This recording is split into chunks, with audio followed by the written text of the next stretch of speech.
Then may I have your attention, please? The show starts in 10, 9, 8, 7, 6, 5, 4, 3, 2, 1, go. In a world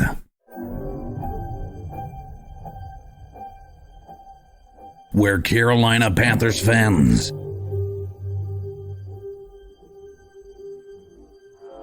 have an insatiable thirst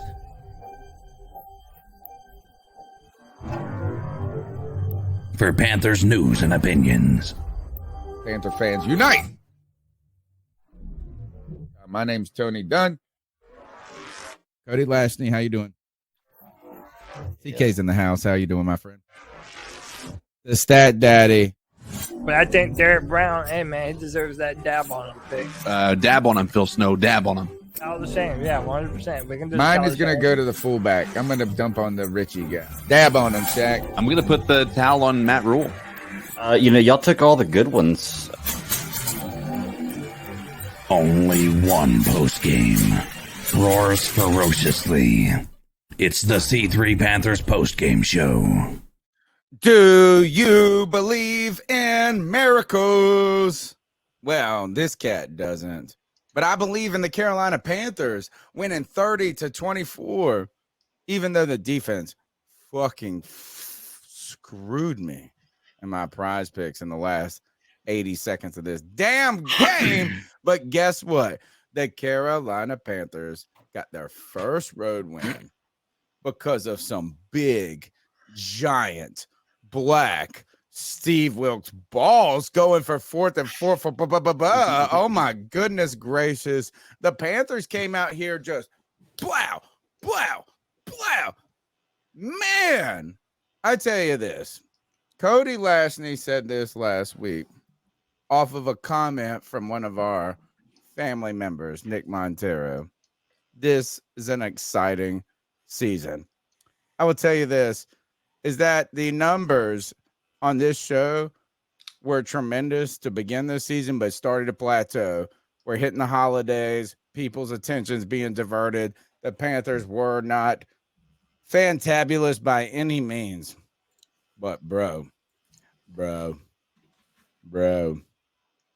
2 wins with Sam Darnold. Our first win on the road, and we watched the death of Tom Brady live. The Panthers are going to the damn play. Super Bowl. Say it. I know. I mean, I said this. I got a little ahead of my prize picks, bro. I was about to make so much money. I still made money today, guys. Still made money. But, boy, I was about to hit the big one if our defense wouldn't have let off the gas at the end. The Carolina Panthers win 30-24. Our first road win. Ew. And we are in the playoff hunt. Geno Smith regresses to the mean, and we don't know why the hell J.C. Horn ain't on DK Metcalf. And good Lord, does Ben McAdoo have a giant sweat towel? My name's Tony Dunn. It is the C3 Panthers post-game show. The number is 252-228-5098. We are here each and every Tuesday night live at 9 p.m., the longest running Panthers podcast. We're also here after every game like this. We want to get your thoughts on the game. This is a very simple show.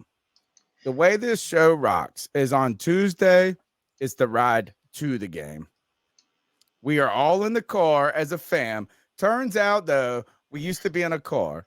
Now we're in a bus. Then we had to get in a God-forsaken caravan because you guys are so fantastic. And now the post-game show is us kind of filing out of the game. You know, you've walked down Bank of America. You've walked down the ramps, and either you are chanting, keep pounding, or you are listening to these other mofos. Well, it turns out we are walking out of the Seahawks stadium chanting, keep pounding. This team's gonna go, baby. Cody Lashney. How did I get this excited? You ain't seen the professor like this in a minute. Oh, I'll tell you how you got this excited. Because on this day, the day of our Lord, December 11th, 2022, Steve Wilks has proven that he is the man for the job, baby. I'm calling it now. Steve Wilks is the head coach of the Carolina Panthers this year and next, baby. The Panthers had not won a game since November of last year. How about this? We hadn't won a game where the opposing team had scored over 17 points in like a year and a half or more. This team is who we have been waiting to see. Sam Darnold's doing just enough. And oh my goodness, this is the best Carolina Panthers offensive line that I have seen in my life. And dare I say, the best one that there has ever been, man. The Panthers are still alive.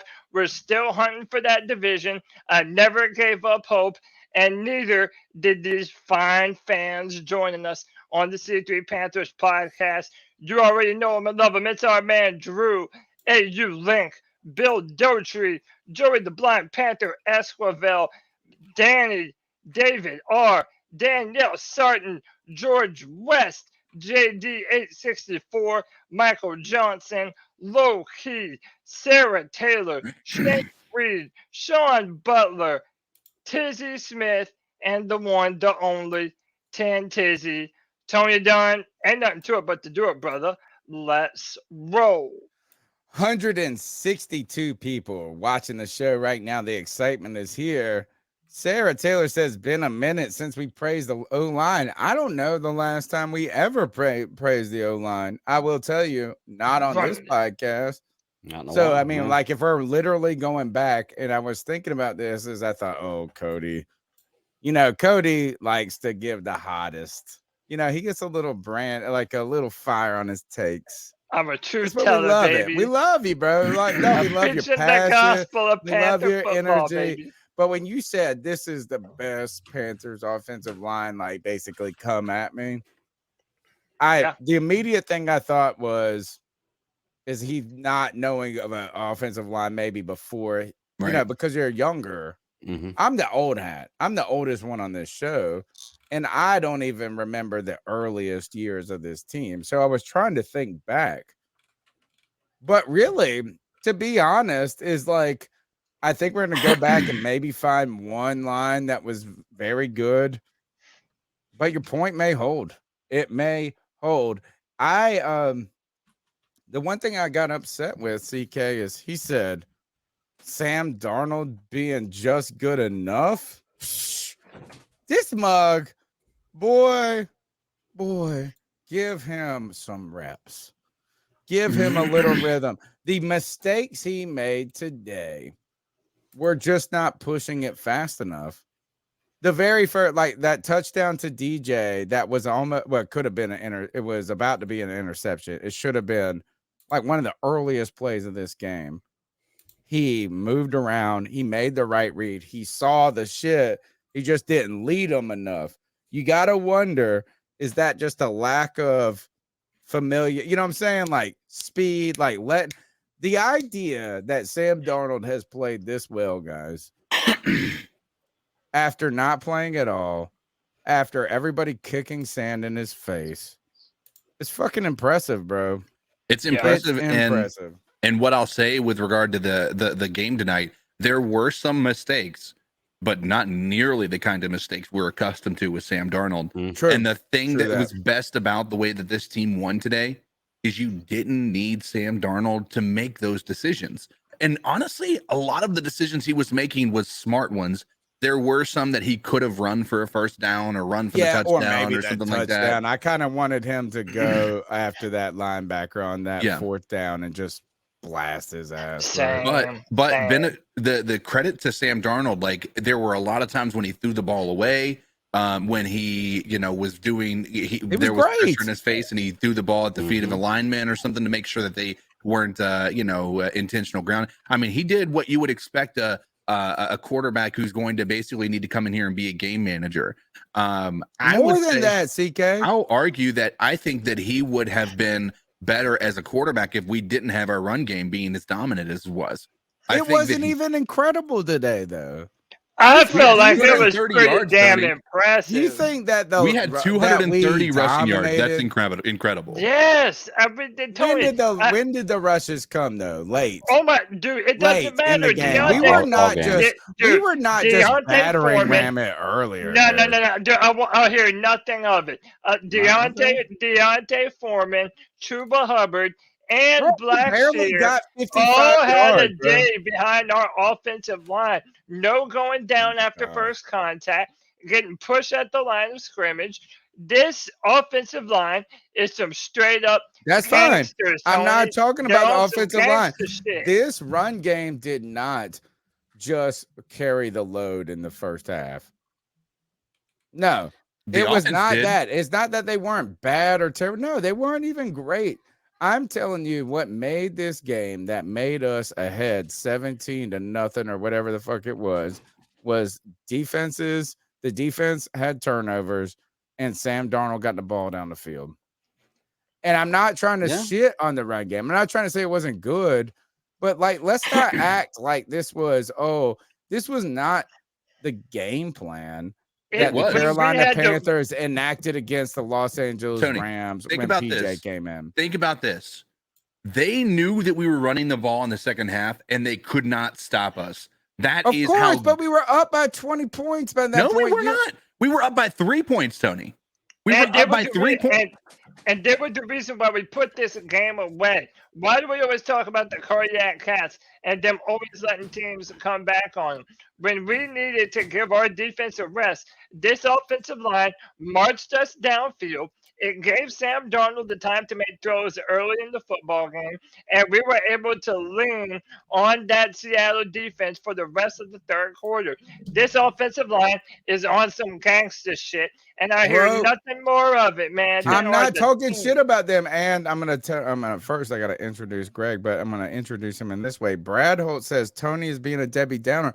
No, I'm actually trying to tell y'all this performance was more than just the Panthers being a dominant run team.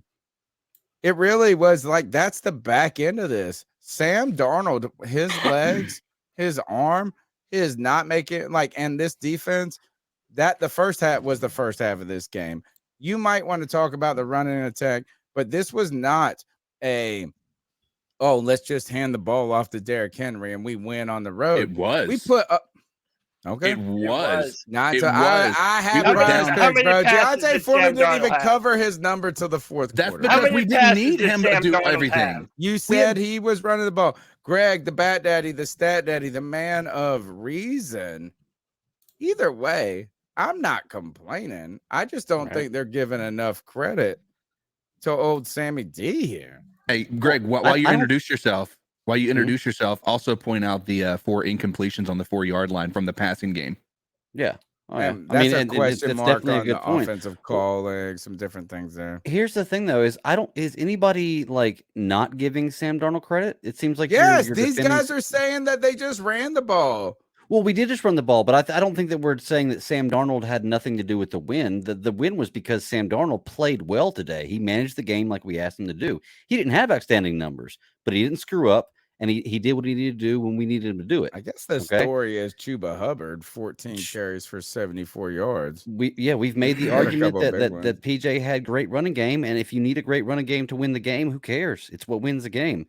I'll tell you what the best part about it is today, though, is I don't know if I win my prize picks because I got to see if AD scores a few more points here in the next little bit. But I do know I won $100 today from G Baby, and I do know that a lot of people in the chat room G Baby bet last G-Baby week the off the Panthers grid would not probably win right now. one more game. Oh, Probably owes shit. like Y'all remember that. $1,000 right now. Last week, a lot of Damn, people took him for G. that bet. So G Baby, hit me up, man. Like we'll talk about how you want to do this. I may go double or nothing. I may just say give it to a charity. I don't know. We'll see what happens. But He's going to be calling up, asking everybody for a payment plan, bro. I just For really real. feel like this is I understand what you guys are saying. Is that Sam Darnold didn't have an incredible. He was 14 for 24. Yeah, that's right? not But I great. really think the first half of this game was Sam Darnold and the defense, and the second half was the run game. And if that's But the way look, it And works, you that's even fine. have That's but we got complimentary ahead football, early. you know? Who the heck had who saw that coming? But dude, how about this? We played team football. We don't have to say, "Oh, Sam won the You game." guys are Oh, being the mean at offensive line me. won I'm the trying to game. Oh, compliment the Sam, and I defense don't y'all. like won you, the Tony. game. What I'm saying is that out of every game that we have played this season, this was the most complimentary football from first quarter to second quarter that I've seen us do. And by the way, we did it across the country on the road, man. I love Yeah, it. That's first why. road game, first road victory. And one of the things that was so poignant about what Steve Wilks, and you guys were mentioning that Steve Wilks has just made the case to be the head coach. And you know what? He has done everything he can. Yep. Right. It's like at this, I was trying to think, I went on the radio this past Friday and they were asking me about the coaching situation and Steve Wilks. And really, the name at this point would have to be so big, so impressive, like a Sean Payton type name to overwhelm. Like, you can't just be like, oh, well, we got this other guy who's an offensive dude, like Kevin Stefanski coming out of the, from the Vikings. When he met, well, he's not the Vikings coach, but you know what I'm saying? Like when he went to Cleveland, we were high on him. There's no name right now other than, I think there's only one name out there that is even reasonable to field, and that's Harbaugh from Michigan. Like, I think that's the only name that has enough pull, status, recognition to even make a case. Steve Wilks has been a guy who they didn't he was the assistant manager of a store. They fired the manager for some reason. They didn't think that the assistant manager really was the guy that could do it, and he turns out running the store better than anybody. Steve Wilks, though, said in his press conference earlier this week, guys, this is a playoff game. Yeah. He said this is a playoff game. The Seahawks are fighting for the playoffs in the division. Right. I mean, and look, the 49ers routed the Bucks today. The Seahawks fall a game back. The Carolina Panthers are sneakily fighting for a division bid. Right. Let's go. Like all of these things. And he said this, we just have to, he said, with all of that being the case, we got to just win a game on the road. We haven't done that yet. So look, I mean, he is able to bring together the reality of, or maybe the moment of just this week with the big picture. He dovetailed win this week, but also how important this could be, how much momentum this could be. I'm wildly excited. I am so mad that I lost my prize picks from the way home from eating dinner to getting here. Stupid ass. Yep. Geno Smith got 264, 20 yards more. Good God. Why didn't the Panthers just run? Anyway, Tony Dunn, C3 Panthers post-game show. The number's 252-228-5098. That's 252-228-5098. We want you to be part of the show. Get your calls in here. Cody, go ahead. Well, no, I wanted to say, listen, I think that it's only right that we listen to the new head coach of the Carolina Panthers. Let's hear The reason why, listen to the emotion in this man's voice. You can tell how much he cares about it, Because he man. knows he's going to get the job. He should, damn it.